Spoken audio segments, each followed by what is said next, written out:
నూతన సంవత్సరం అనగానే పైకి కనిపించేటువంటి మార్పు, అది మార్పు కాదు. మార్పు అన్నది ఎందులో ఉండాలో తెలుసా? తత్వములో ఉండాలట. తత్వము అంటే స్వభావంలో రావాలి మార్పు తప్ప పైన ఎంత మార్పు కనబడితే మాత్రం ఏం ప్రయోజనం చెప్పండి? తత్వము అంటాడు. అంటే మనం బాప్తిస్మం పొందాము అని అంటే, రక్షణలోనికి వచ్చామంటే, మారు మనసు పొందామంటే మన తత్వము మారాలి. తత్వం అంటే మన స్వభావం మారాలి. మీరు ఆలోచించండి, మీ స్వభావం అన్న మారిందా? సంవత్సరం పాము కుబుసం వదిలేసినట్టు బట్టలు మార్చేస్తున్నారు, వదిలేస్తున్నారు, వేషం మారిపోతుంది. ఇది మార్చుకోవడానికి ప్రయత్నం చేస్తున్నాం మనం.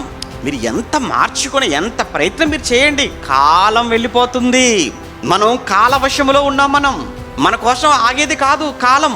ఇలా ప్రతి ఏటా నూతన సంవత్సరాలు వెళ్ళిపోతున్నాయి తప్ప నువ్వు నూతన పరచబడటం లేదు.